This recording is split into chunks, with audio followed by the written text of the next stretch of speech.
We all need ideas and inspiration in our salon businesses from time to time.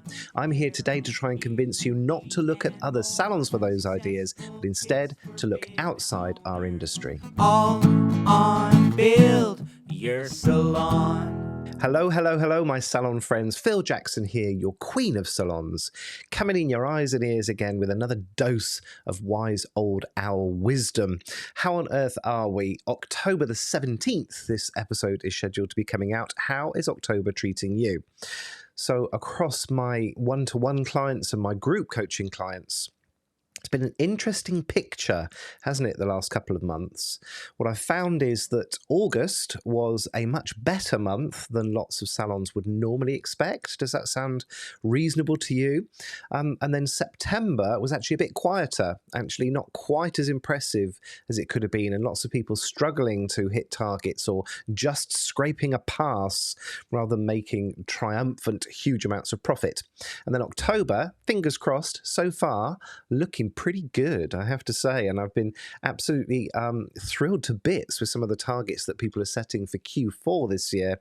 Some absolutely huge targets out there, broken down into bite-sized chunks and actually feeling very achievable given what I'm hearing so far. So what's the story with you? Why not reach out and let me know? Phil at buildyoursalon.com. I would love to hear what's going on in your business. Also, incidentally, thank you so much for lots of your birthday wishes last week. I know it's difficult to believe that I'm aging at all, isn't it?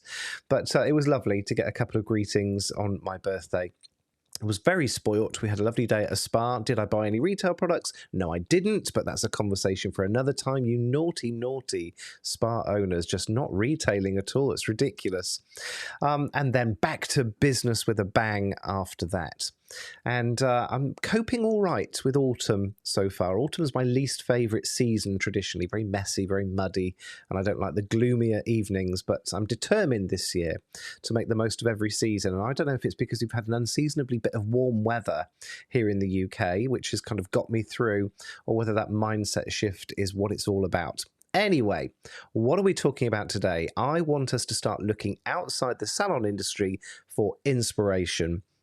Went to a trade show this weekend. I was at Excel in London, at Salon International and Olympia Beauty. And I think the danger of trade shows is that we all end up trying to do the same things. Everything feels very samey when we go into our salons. And I've often said that actually if I delete your branding, if I delete your salon name and your logo from your price card and your website, I could swap in another salon in a heartbeat and most people would be none the wiser. And that's because we all look to the same places for inspiration.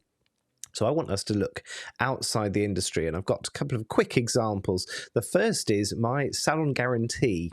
And I think we're going to do a whole episode on the salon guarantee because I do get lots of questions when I mention it. But we have a 5-point promise in the salon, 5-part service promise in the salon, and I stole that idea, or largely, big chunks of it anyway, from TGI Fridays. Do you remember TGI Fridays, where we all used to think we were having fun when actually we were just paying over a huge amount of money for overpriced food, very generally. Anyway, I was in TGI Fridays, and at the bottom of the menu, they said, if we don't offer you a dessert, you get one for free. And I thought that was a genius bit of marketing. So what did I do? Came back to the salon. We did the same thing with conditioning treatments, and we did the same thing with retail products. So there is a promise in my salon that if we don't tell you about everything we're using on your hair, you get to take all the products home for nothing. And you could be doing the very same thing as well. Changed our retail fortunes overnight, I can tell you. Anyway, stealing ideas from outside the industry. And last week, just before my birthday, I was off seeing one of my favourite customers over in Belfast, which has fast become one of my favourite cities, I have to say. What a lovely place. A little bit shabby, which I quite like in a city. You don't want anything too polished, do you? Always have lots of fun in Belfast. And of course, to get there, I didn't have to. I could have gone on a boat, but I flew. I flew from Heathrow to Belfast, short flight, British Airways, business class, because I'm worth it, and why not? So I thought, what if we examine that transaction and figure out if there's anything that we could steal for the salon industry from there instead? And the first thing I wanted to point out is a bit of a mindset shift, I think, particularly in beauty, around doing what's best for the customer. And I think a lot of times we get swayed by what the customer actually wants, sometimes away from doing what they actually need or what we feel we ought to be doing. I think we're too easily influenced. And I thought that was something that we could take from the from the airline industry, because I didn't go and knock on the door heading into the little cockpit and talk to the pilots. By the way, pilots are getting very young these days, aren't they? But I didn't go and knock on the door and say, by the way, I don't think we should be flying the plane this way, and can we turn left a little bit because the view will be better. We put ourselves in the hands of the experts. We hand ourselves over, we hand our welfare over to these other people, these people that we trust to make the best decisions on our behalf.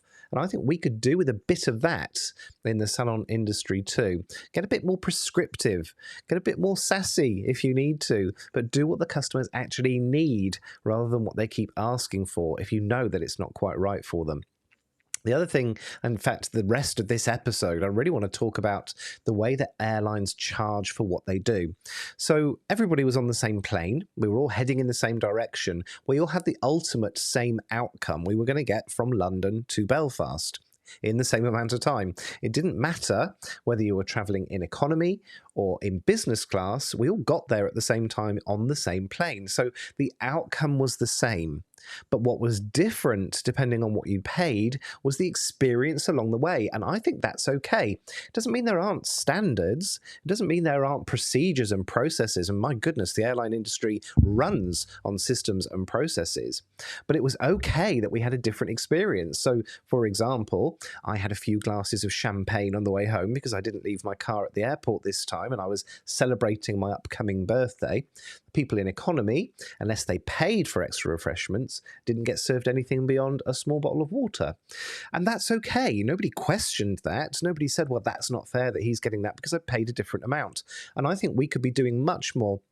Not so much on the hair side. I know you're good at tiered pricing, but on beauty, we could definitely be looking at tiered pricing, because ultimately the result we're getting for the customers is the same. It's okay for the experience or your level of experience to be different. And then that gets me onto pricing, because I'm sure in that plane full of, I don't know how many people sit on a plane these days, 250, 300, I don't know. But I'm pretty sure there were lots of people that are paid a different price to sit next to each other. I'm pretty sure that I had paid a different amount to the person sat next to me, who paid a different amount to the person sat behind us, even though we were getting the same experience in the same class on the plane.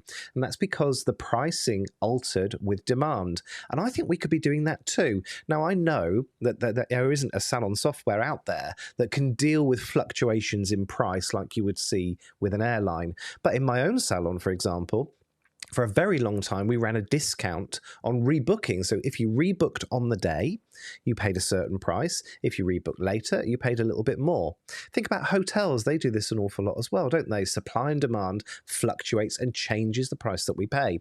And I think we could be doing that in our salons too, charging a premium for the most popular slots during the week, pushing people towards those quieter Wednesday afternoon slots when we might struggle a little bit to get people through the door. And I think it's okay that people pay a different amount as long as they understand why they're paying a different amount.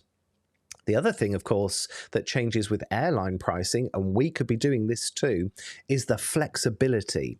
So you can pay a certain amount on most airlines. You can pay a certain amount for a flight, for a seat on a flight, and you paid it. It's done. It's dusted. If you cancel, tough tits, you've lost your money. And you know that you could be paying more for that ticket for added flexibility. So you can pay a bit more and then alter the time or the date of the flight if you need to.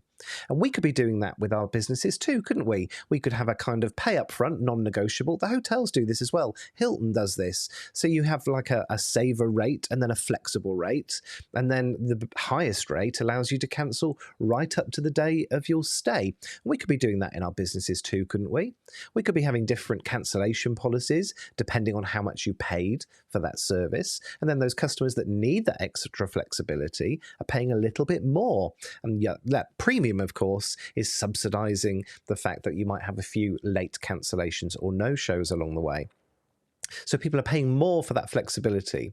Now, the other thing that I don't think is anybody expected to get on that plane and pay when they got there. Nobody expected to pay on the way out. And I think this is a huge one that we should be taking into the salon industry too. We've got to start charging people 100% upfront. Now, whether you charge it all in one go, whether you charge 50% when they book and another 50% a few days before the appointment, however you want to do it. But by the time we set foot on that aeroplane, everybody had paid in full for their service.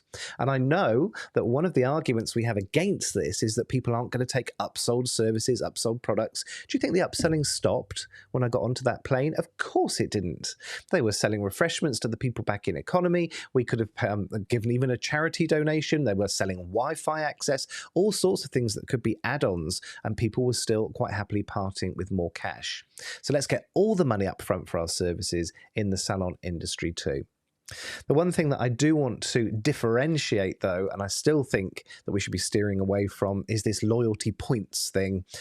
So the airlines do this an awful lot to try and keep you loyal to a certain brand, to a certain airline. All things being equal, you fly with that one because you've got more points stacking up, or they've upgraded you to bronze or silver status. We don't want to go down that path. We don't need to in the salon industry. So be careful what you're choosing from these businesses, but keep your eyes open. When you're enjoying an experience, or even when you're not enjoying an experience, see how we can apply that to our own business and bring that in as well. Little business lessons all around us, all day, every day.